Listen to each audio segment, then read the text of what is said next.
Hey everyone, Neatzone here, recording my first draft for my new YouTube channel. This is something I'm going to try to do at least once a week when I can. I like drafting, so I do it a few times a week anyway. So I like to play the Swiss formats, and there's not a 6-2-2-2 in this format, so I'm just doing the pack per win. I like to maximize the amount of playing I can have as a relatively casual player. I'm more interested in playing than anything else, and single elimination, while it can certainly be fun, especially if you do really well, it can sometimes also just end very early, and I just don't feel like it's worth the investment a lot of the time. All right, we'll see what we get in the pack here. Okay, and we got Surak, who's pretty ridiculous. Already a 4 mana for a 5/4 is ridiculous, but his formidable ability is also incredible. He Most of the time when he comes into play, he's basically going to have haste himself, as long as you have at least 3 other power on the field by turn 4, so he can just swing right away. So he's incredible. He will be what we take here. Some other cards of note in this pack that are definitely very good is not a lot. I think Kolagon Forerunners is very good, and I think Mist of Kirin is very good in this pack. Ojutai's Breath has play. There are a lot of playables in this pack too. I think Explosive Vegetation is in the right deck. Let's reserve this before I lose it. I think that the Shieldhide Dragon, is playable, but you want to get it pretty late. Dirger Nemesis, I don't think is very playable. The Champion can be very playable.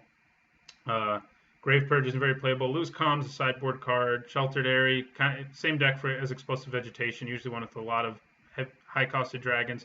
Sadis isn't that great. I think the Lore Master is probably one of the better cards in here, other than the Kirin and the Surak, but that's a pretty weak pack on the whole. Let's see what we get next. Okay, Haven of the Spirit Dragon is certainly interesting. I'm interested in what that's worth.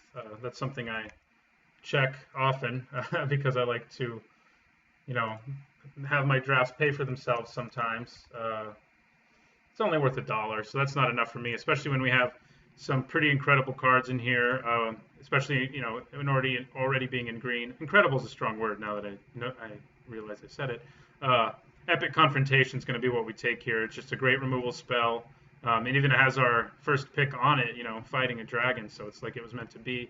Enduring Victory is good, but, situational and not as good as Epic Confrontation. I think the Aegis is actually a card that's really underrated since it can tap a creature down and make a creature bigger. It only costs 1, so if you get 2-for-1s, you're not really getting time walked. I mean, it's still not good, but Sidisi's Faithful is obviously very good in the blue-black exploit deck. Marsh Hulk's a good late pick. Tormenting Voice has a place, but we're going to take Epic Confrontation just to get a great removal spell. We're staying on color, red-green and red-green-white are both pretty playable combinations. Obviously, I think red-green's better, but green-white is also definitely playable. Okay, we're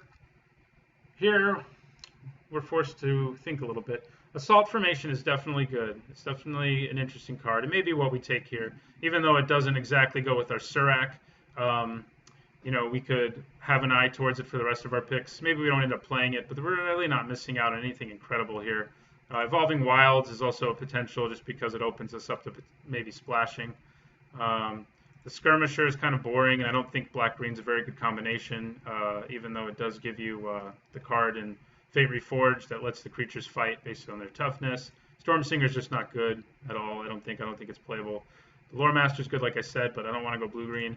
I think I'm either going to go with the Wilds or the Assault Formation here. And I think I'm going to go with the Assault Formation.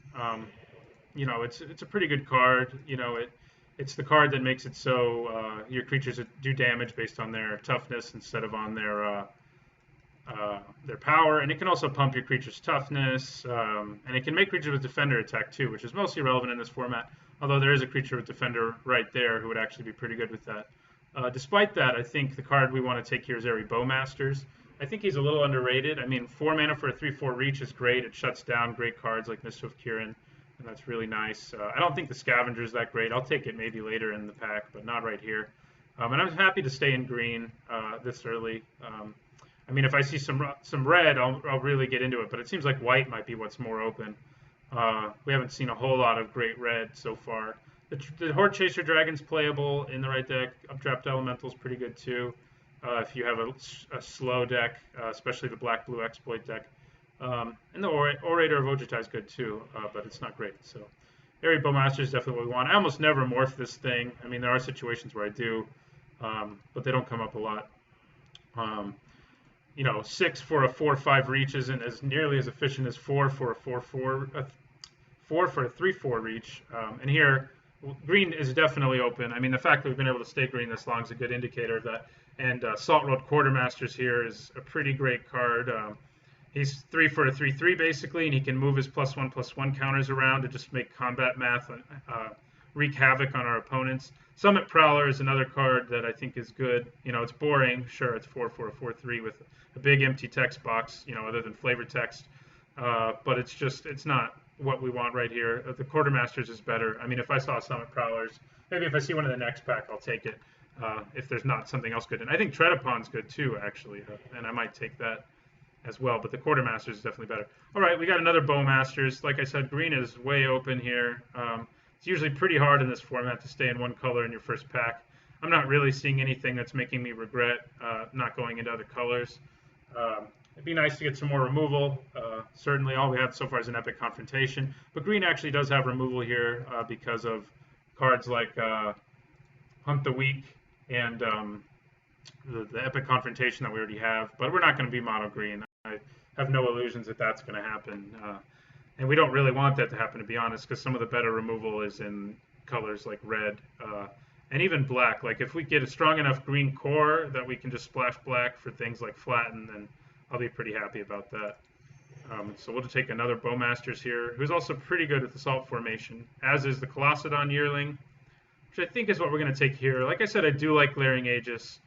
I certainly like it, and it's definitely worth considering. But I think the Yearling is just, it's another boring card like Summit Prowler, but it locks down the ground early. If you play it on turn 3, Morphs can't swing.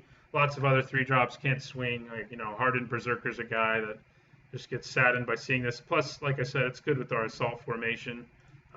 So I think, that's a consideration, but I think it's still probably the best card for us in this pack. The rest of the cards in this pack just aren't very good, other than Shambling Goblin, who's good in the blue-black exploit deck. And the Glaring Aegis, too, is pretty good, but not any better than Colossedon Yearling. Okay, wow, yeah, green is totally open. I mean, I know I've said that a number of times, but this is pretty crazy to get a Glade Watcher this late. This Orator of Ojutai is definitely tempting me, but Glade Watcher's considerably better than Orator of Ojutai, unless I had a number of dragons in my deck. The Glade Watcher can attack if we have Formidable for 1 green. This can only attack if we have Assault Formation in play, and it's not even necessarily guaranteed we'll be playing Assault Formation. So, all right, here's where we're sort of faced with,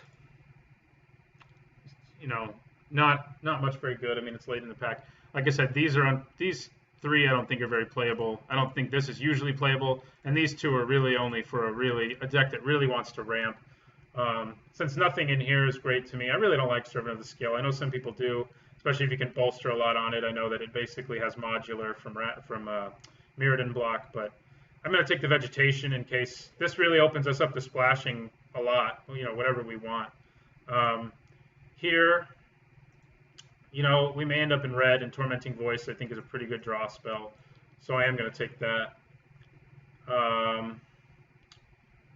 Here, yeah, more, Skirmisher's not good. I mean, Stormsinger, Sadist, Shape the Sands isn't great. It's an okay sideboard card, and I think I'll take it. I don't think I've ever actually sided it in, but I can see situations that would be good.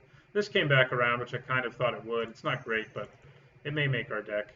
Spider Silk Net I actually think is a decent sideboard card, more so than Shape the Sands, just because it's permanent and it can just lock down the field. It can keep an annoying flyer from getting at you. Vandalize isn't awful for the sideboard either. All right, so that was a pretty interesting first pack. Green was crazy open. We only had to take 1 card that wasn't green or colorless, or 2, counting the Vandalize. A Tormenting Voice, if we end up in red, will probably make our deck. I think it's a good card. Okay, well, we opened a Stratus Dancer, and that really tempts me to go blue, and I think I might do it. The green in this pack isn't especially good. We have a Yearling who's all right, but you don't want to take him in the first pick. But this Stratus Dancer is great. I don't think blue-green's a great color combination in this set, in this format at all. The one bonus about it is that I get to use Ethereal Ambush, I can take those in Fate Reforged, uh, which are all right, but I don't think they're as good as Harsh Sustenance or some of the other dual color cards. I think it's probably better than Cunning Strike in Fate Reforged, but not better than Harsh Sustenance or can't remember the name of it, but the 1 green and a black to 2 creatures do damage fight based on their toughness, basically. But I think we want Stratus Dancer here. It's great to morph, and that's what we're going to take. Other cards worth considering in this pack are definitely Sarkhan's Rage, which is great, and I have considered it because it's a nice removal spell, and that may be something we're lacking going blue-green. Butcher's Glee's great, Silk Wrap's great, but that's about it. Gurmag Drowner's great in the blue-black exploit deck too, but we'll take Stratus Dancer, and we'll be pretty happy about it. Of course, we're immediately given an Enduring Scale Lord, who is really great. I guess what we could consider is going green-white. I mean, he's great. You know, the cards we have so far, he's not that great. All we've got is Sandstep Scavenger that really takes advantage of his ability so far. There's also a Sandcrafter Mage in here, and he's another card that really takes advantage of it. I'm kind of torn here. I mean, there's also some good mono-green cards. Dragon Scarred Bear is nice. I should say mono-green card. Coat with Venom is a good black card. Great Teacher's Decree is a great card in decks that want to go wide. So if we picked up some Sandstep Scavengers in the next set, it would be ridiculous in our deck. Dromoka Warrior is serviceable, but not much else. I don't know. I mean, our deck right now isn't really made. I think I'm just going to take the bear, to be honest. I mean, there's a lot of other cards in this, but I like to take the bear here. We're staying mostly green. And we got another Epic Confrontation, which is a good reward for staying mostly green. I mean, we would have taken it anyway, but if we can get a lot of removal in green, we don't need to be too concerned about being green-blue, which looks like where we might be going. We saw Lake Gurmag Drowner in the last pack, which might mean blue's not that open, even though this Drowner would not be that great in our deck. It's better in the blue-black deck where you can use the Drowner to search your deck, look at the top 4 cards of your library, and dump some into your graveyard, and then, play a Gurmag Angler, on turn 5 or so for 1 or 2 mana. But we're going to take the Confrontation here. Reducing stature is a consideration, especially since it looks like we're going to be green-blue. But I think Epic Confrontation is better. Tread Upon's a nice combat trick that can work as removal sometimes, removal that hurts your opponent. But Epic Confrontation is still better. It's just great. It's just amazing. It's 1 and a green, +1/+2 in fighting. You can take out a lot of things that way. So that's pretty good. This pack is giving us basically nothing. In our colors, we have a Sidisi's Faithful, which might be worth considering, especially with the Salt Formation. Might be what we take here, because there's really not much else great in here. Dragonloft Idol, I think, is a little underrated. We don't have any dragons, though, so he's really just a hill giant. But if you have 1 or 2 dragons, I think he's pretty playable. Kolagon Monument, I might take if I were considering a splash in one of those colors, or if I had red or black in my deck. But I think we're going to take the Faithful. It works as a removal card a lot of the time, and that's pretty nice. It bounces a creature and lets us attack, so we're going to go ahead and reserve that. Sidisi's Faithful. I'm happy with that. Not as, having a 1-drop that's blue in a deck that's mostly green can be a little annoying for mana purposes, but it's not too bad. We'll take Tread Upon here. We will reserve it. Mirror Mockery, I actually played a guy once who used it pretty incredibly. I'm sure you've faced it too, but I never thought about doing it. But Mirror Mockery, for example, on Sidisi's Faithful can be pretty brutal. You get to attack with it every turn, put another Sidisi's Faithful into play that sacrifices to itself and bounces a creature. So that's pretty great. Negate, I think, is worth considering here, but I don't think I'm going to take it. The Mockery I would take if I had a lot more creatures with exploit. It can also work to shut down a creature of my opponent's to some degree, but it doesn't stop it from blocking. So we're just going to go Tread Upon, which I think is good. It can act like removal, and removal that hurts our opponent. Combat trick that is pretty effective, I think. Okay, we're going to take Segmented Croteak here. It's a pretty good card. It's basically the Woolly Loxodon of the set if you ever drafted Cons. it's a lot of the time it'll die when it's the 3-mana 2/2, and that's fine. I mean, but if it can last to the late game, it's just massive, and there's not many things that can deal with it other than straight spot removal. The fact that there's a Tail Slash still here is kind of surprising. We haven't seen a huge amount of red so far, so I thought it wasn't that open, but Tail Slash is a really great card, and it's still here. Enduring Victory is still here, good removal spell for white. The blue we have is not great. Pinion Feast is nice, but I don't think we want it here. I think we want the Crotique. The Feast, I don't usually main board, but I find myself setting it. All right, we got 3 epic confrontations. Like I said, green's crazy open. That's why we've been able to almost be mono green. I mean, if we get something incredible in the final pack, we could basically just, that's not green or blue, we could basically just splash for it. Like if we open a Tarka or something like that, we could just splash blue for our Stratus Dancer and just run 1 or 2 blues, probably two blue sources, and go from there, and take out the Sidisi's Faithful, because we really have managed to stay almost mono green, which is pretty incredible, and I think our deck's pretty good. The only card I think that's really marginal so far is the Sandstep Scavenger. Other than that, the Assault Formation might also be a little marginal in a lot of situations. We may not even end up playing it, depending on how things go here. I mean, our Bowmasters like it okay, our Yearlings really like it, but that's really about it. I mean, it actually hurts our Dragon Scarred Bear and our Sirac, so it may not even make the deck, but it's pretty fun, so we just didn't really get the chance to build around it. All right, we'll take another Yearling here. I'm happy to do it. I like this card. I think it's, I don't know how highly other people rate it, but probably not very highly, but it's a pretty efficiently costed body.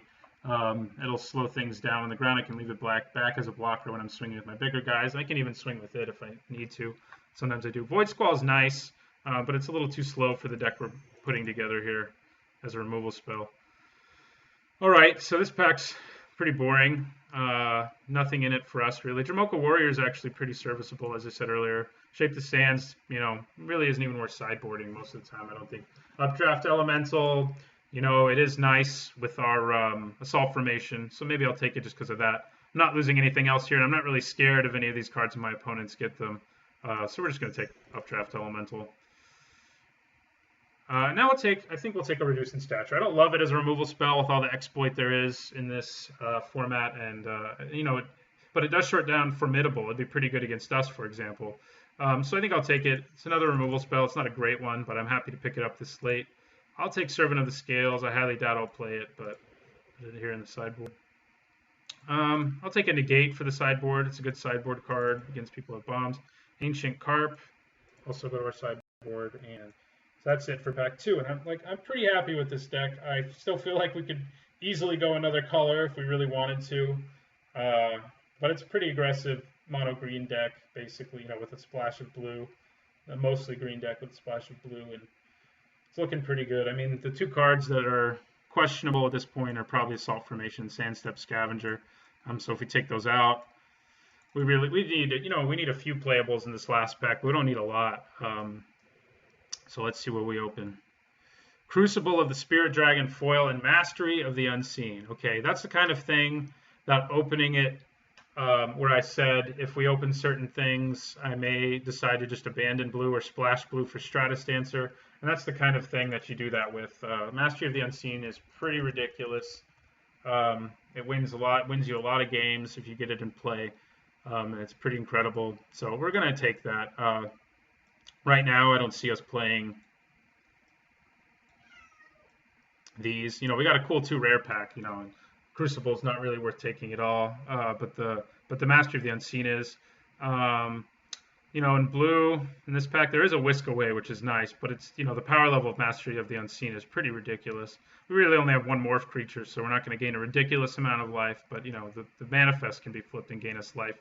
It's just a crazy engine that just makes lots of creatures. Harsh Sustenance is good if you're in black-white at this point. Whisk Away is good. Reach of Shadows is good. Those are all good cards. But Wandering Champion is serviceable. Tamer Battle Rage is great in the right deck. But we're taking Mastery. It's just too good to pass up. I think we're just going to splash blue. Okay, now we see a Mardu Strike Leader.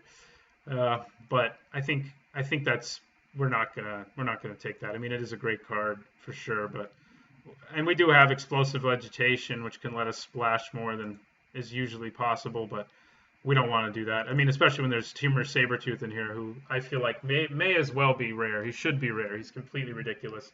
Um, 4 mana for a 4/3 who can make himself indestructible and save your other creatures if they're targeted by removal is just crazy. Hunt the Weak, though, is also a good card. It's a good removal spell. I am seriously considering taking it because we're a little short on removal after we take the blue out, other than the Stratus Dancer. We have, we have Epic Confrontations, and we can use the Tread Upon as removal. I mean, I'd like to see another Hunt the Weak, but I think Tamer Sabertooth is just too powerful to pass up, and we're going to take it. Ghastly Conscription. That's a pretty weird card. I've never managed to draft one. I'm not willing to take one this early in a pack, and I'm not usually in black when I see it, but it seems like it could be pretty good in the right deck. But it's not for us here anyway. It's just a crazy card. Manifests, makes our entire opponent's graveyard into manifest creatures that are on, for us. But this pack, there's not a lot going on in this pack. I mean, now that we're splashing white, maybe we take the Arshan Cleric. I don't think it's great. Mardu Scout's good for people who are in red. Maybe I take a Jungle Hollow, to see maybe if we go a little deeper splashing. But that's really it. Fascination's not good for, our blue splash. Tamer Rune Mark's not great. I don't think any of the Rune Marks are great in most situations. But this pack is just really uninteresting for us. I mean, actually, the Ghastly Conscript is pretty interesting, but we'll take the Cleric, just probably as a sideboard card. Okay. Here, there's a number of interesting cards.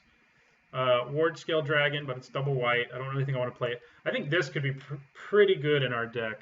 I need to check how much Ferocious we have, and maybe it's not enough. Yeah, it's probably not enough. We've only got about 4 creatures with it. Others if I Megamorph them, but that's not usually going to happen.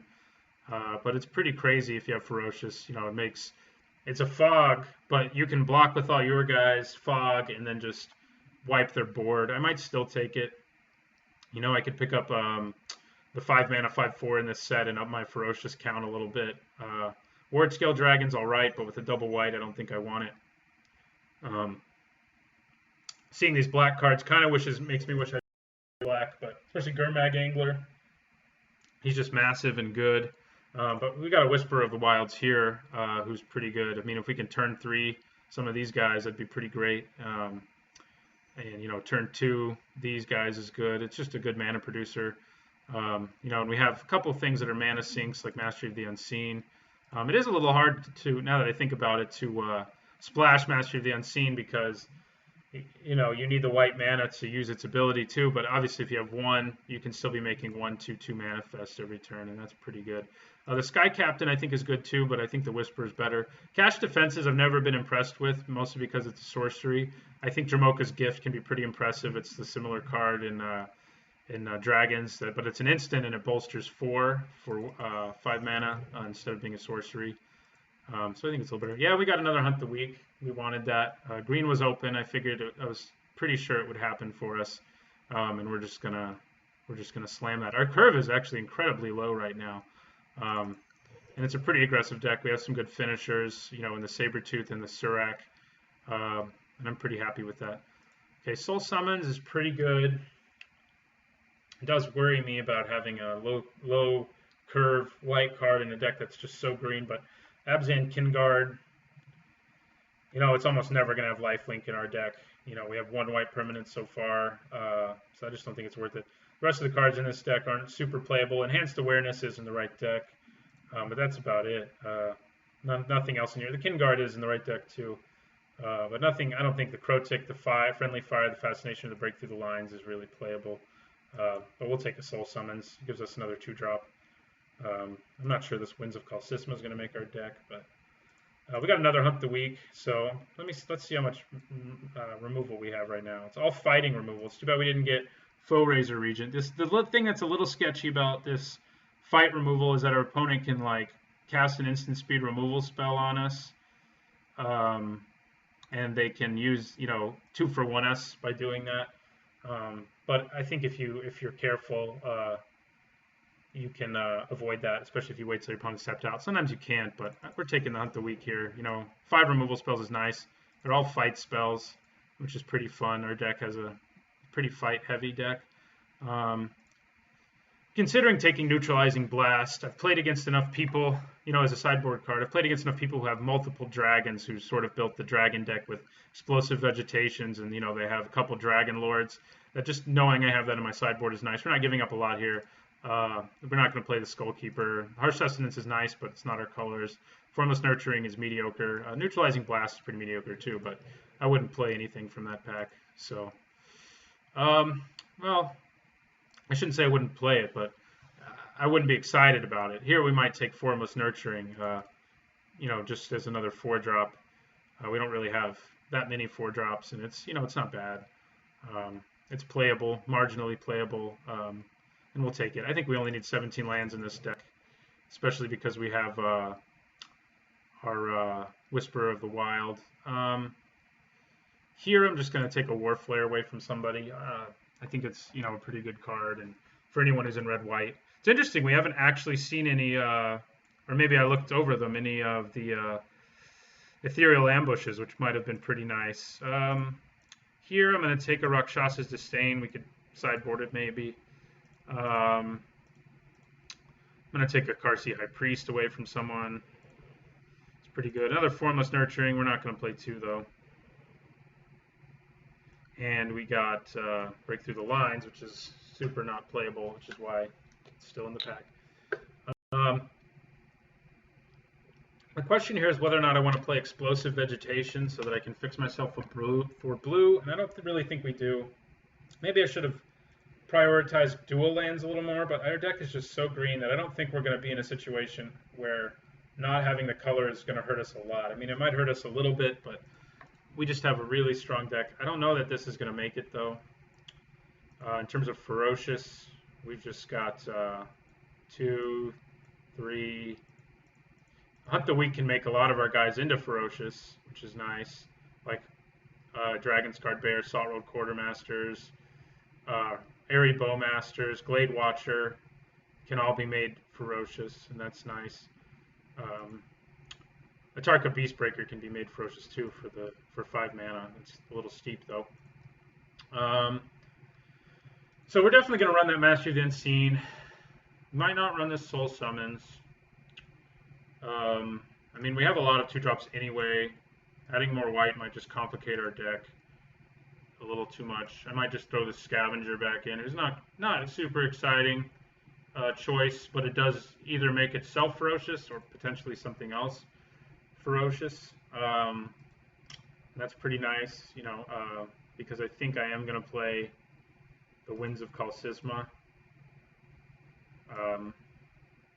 I think that's going to make it into our deck. Stratus Dancer is actually a 3-drop. Okay, let's group creatures separately and see what we have here.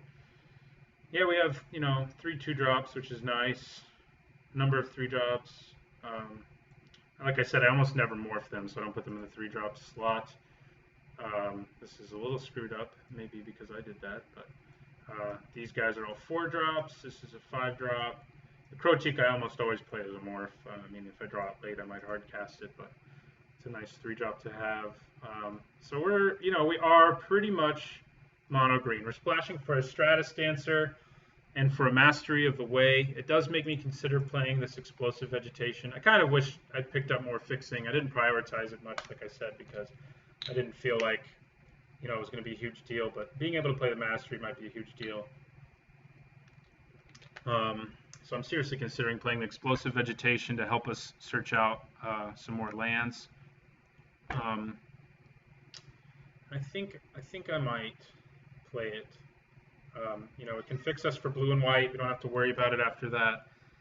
You don't have to worry too much. Most of our deck is green. We have 1 blue card and 1 white card, and actually the blue card we can play face down. So maybe I am convincing myself here that I can just basically run something like 13 forests. Let's see what this tells us. But I'm thinking something like Yeah, we're not doing that. 15, 1 and 1, but we might do 13, 2 and 2, and I think that's fine. I mean, it gives us two sources. We got to draw them, of course, which isn't guaranteed at all, but we might end up with a dead card in our hand in the mastery of the unseen. But the Stratus Dancer is always going to be able to be played, as a morph. Which I would like to be able to flip it, but if we can't, it's not a huge deal. And we've got a lot of green. I'm kind of considering cutting one forest, adding one plains, just to make it more likely that we can play our mastery. We just don't really have any way of searching it out. This is basically a creature to add to the list of creatures. And Formless Nurturing. I think I am going to cut Formless Nurturing, and I'm going to put in Explosive Vegetation. That may not be the right move. Tell me what you think. But I think being able to flip the Stratus Dancer and being able to get the Mastery of the Unseen online is pretty important. Just even if we can only manifest one creature a turn, that's pretty nice with the Mastery. And I think it makes, the Explosive Vegetation makes it more possible for us. I'm not super excited about Formless Nurturing anyway, so I don't regret cutting it. But maybe I should, let's combine groups now. Maybe I want to cut out the Winds of Calcisma instead of the Formless Nurturing. Or the Sandstep Outcast instead of the Formless Nurturing. So, like right now, for Ferocious, like I said, I just don't think we have enough. I mean, we do have ways to put counters on dudes and make them more ferocious. And I know Winds of Calcisma can just be really good if I have a lot of Ferocious. I just don't think I have enough. I didn't get any Stampeding Elk herds or anything like that, so I think I'm going to put back in Formless Nurturing, and we're going to roll with that. So I think this will be our deck. We've got 15 creatures basically because of the Formless Nurturing, and we're running, the Explosive Vegetation to help fix us for white and blue. Doesn't really going to accelerate us a whole lot, because our curve's so low, but I think it's worth fixing us for that, especially for our Mastery of the Unseen. Less so for the Stratus Dancer, because by turn 4, getting the blue to flipper might not be as useful. It probably will be. I mean, it can counter a removal spell, so that's pretty nice. So, all right, this is our deck, and I will see you for